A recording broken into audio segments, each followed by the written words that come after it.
Hello hello hello 1 2 3 আমরা শুরু করতে চলেছি আমাদের রবীন্দ্র জয়ন্তী অনুষ্ঠান।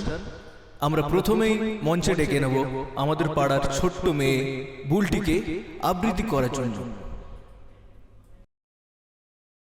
নমস্কার।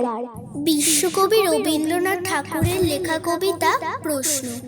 মাগো আমায় ছুটি দিতে বল, সকাল থেকে পড়েছি যে মেলা, এখন আমি তোমার ঘরে বসে করব শুধু পড়া পড়া খেলা। তুমি বলছো দুপুর এখন সবে, না হয় যেন সত্যি হলো তাই। একদিনও কি দুপুর বেলা হলে বিকেল হলো মনে করতে নাই?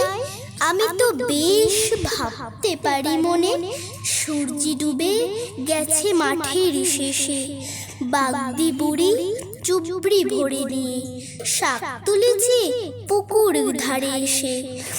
আধার হলো মাদার গাছের তলা, কালি হয়ে এলো দিঘির জল।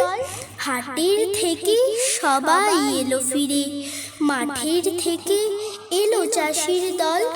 মনে কর না উঠলো সাঝের তারা, মনে কর না সন্ধে হলো যেন। রাতের বেলা দুপুর যদি হয়, দুপুর বেলা রাত হবে না কেন? নমস্কার।